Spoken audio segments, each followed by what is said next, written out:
En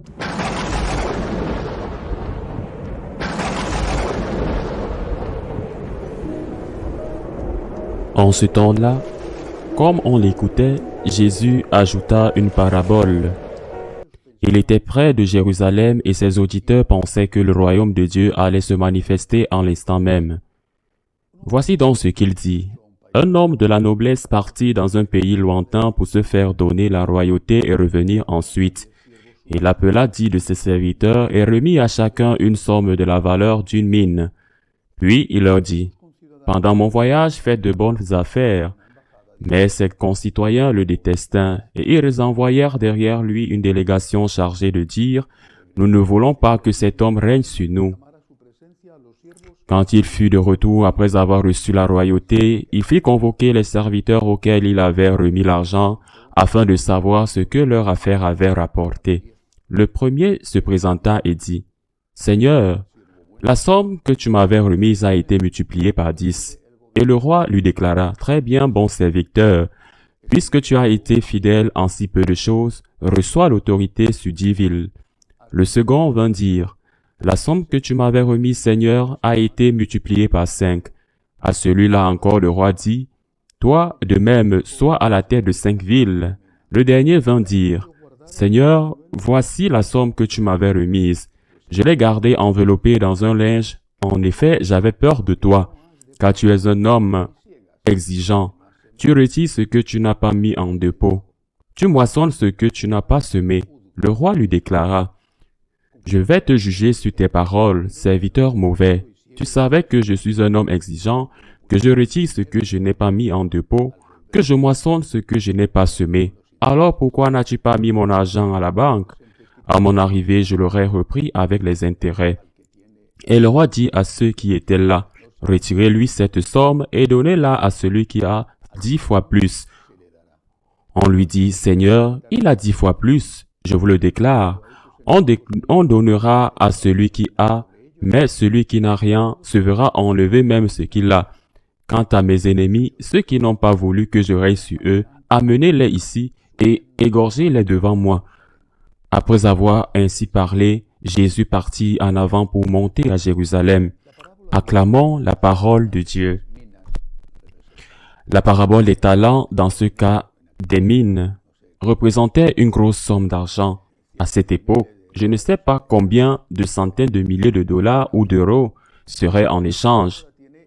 Cette parabole a une première lecture que je pense être facile à comprendre, que tout le monde comprend. Nous avons reçu des dons de toutes sortes. Je crois que le premier don que nous avons reçu est la vie, et le deuxième don que nous avons reçu est la grâce de Dieu avec le baptême. La foi, la famille est liée à cette grâce parce que nous l'avons reçue. La plupart d'entre nous, cette foi dans le cadre d'une famille, nous avons reçu aussi des dons tout au long de la vie. Chacun, certainement, différent, des possibilités d'études, des amis, des offres d'emploi, la santé, je le répète, chacun aura le sien. Nous avons reçu des cadeaux et ils vont nous demander des comptes sur ces cadeaux. C'est juste. Ce ne serait pas juste pour quelqu'un qui n'est pas né dans une famille structurée d'exiger la même chose que celui qui a eu des parents étranges, ordinaires. Ce ne serait pas juste pour quelqu'un qui a eu des opportunités professionnelles éducatives. Il en serait de même pour celui qui ne les ont pas reçues. En fonction de ce qui nous a été donné, cela nous sera demandé. Alors la première réflexion, la plus évidente, c'est de dire que je dois d'abord analyser quels sont mes dons. Qu'est-ce que Dieu m'a donné? Et nous devons le faire. Nous devons consacrer du temps à cela dans notre prière quotidienne. Qu'est-ce que Dieu m'a donné? Qu'est-ce que Dieu m'a donné aujourd'hui? Qu'est-ce que j'ai? Non, qu'est-ce que je n'ai pas? Parce que normalement, notre regard va vers ce que nous avons, ou va vers ce que nous n'avons pas.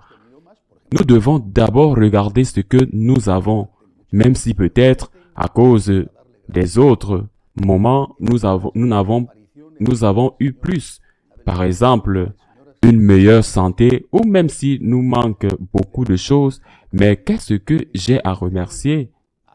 Dieu, dans une apparition du Seigneur, une des révélations du Seigneur à Sainte Catherine de Sienne, très intéressante, dit-il à Sainte Catherine, il dit, je te donne l'homme à être humain. À toi, l'être humain, je donne 3 caractéristiques, 3 dons. Dans son âme, dit-il, mémoire intelligente et volonté. Et Dieu explique à Sainte Catherine pourquoi il donne à chaque être humain ses attributs, âme liée. Les 3 sont très importants, mais le premier a surtout retenu mon attention. La mémoire, dit le Seigneur à Sainte Catherine. La mémoire est là pour se souvenir du bien que tu as reçu, pour se souvenir des cadeaux que tu as reçus. Et on utilise plutôt la mémoire pour se souvenir du mal. Ce que nous n'avons pas, ce que nous avons perdu, même quand nous ne rendions pas grâce pour ce que nous avons.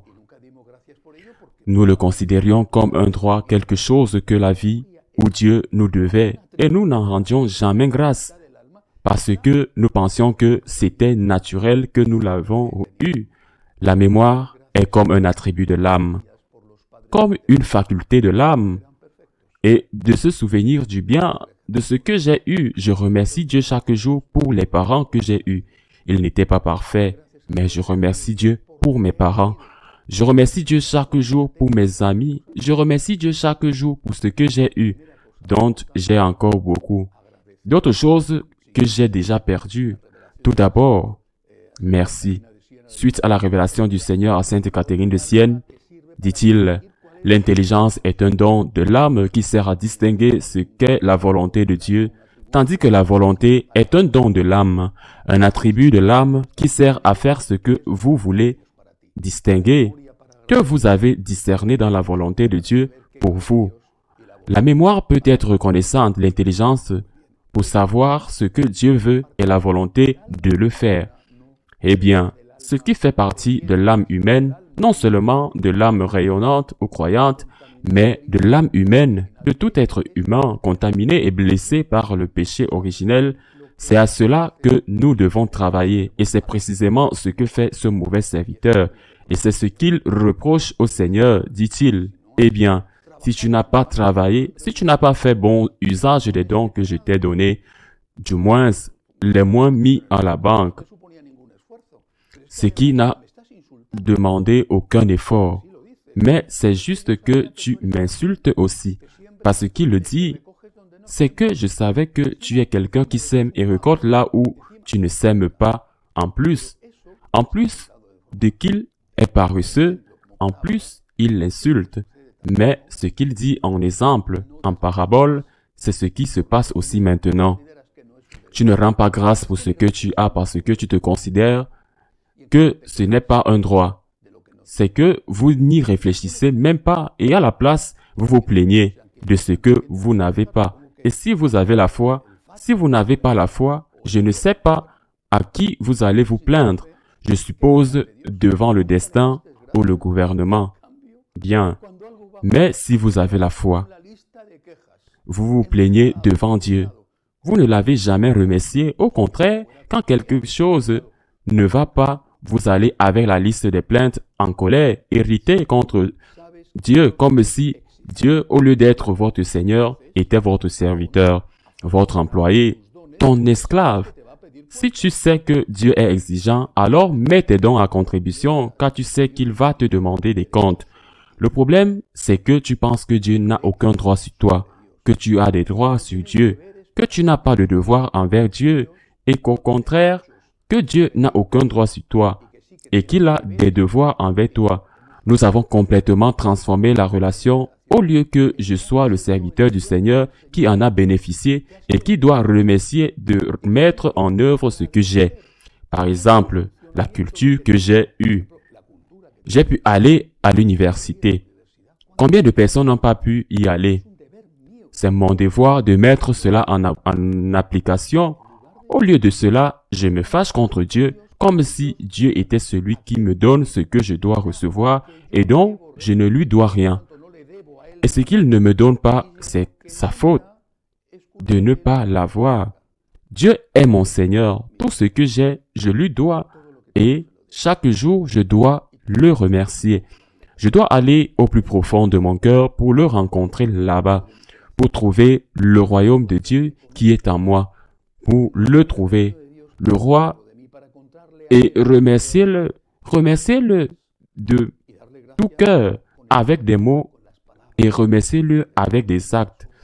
Maintenant, mettant en œuvre ce que j'ai reçu, faisant payer des cadeaux que j'ai reçus, j'ai de l'argent, j'ai un travail, j'ai la santé, j'ai la foi. Peu importe, je dois vous remercier en le mettant au service. Et ce que je n'ai peut-être pas eu, eh bien, je dois aussi remercier parce que je l'ai eu. Et si je ne l'ai jamais eu, alors ça va être un mystère. Pourquoi pas? J'ai eu la famille que j'aimerais, ou l'argent que j'aimerais, ou les opportunités que j'aimerais.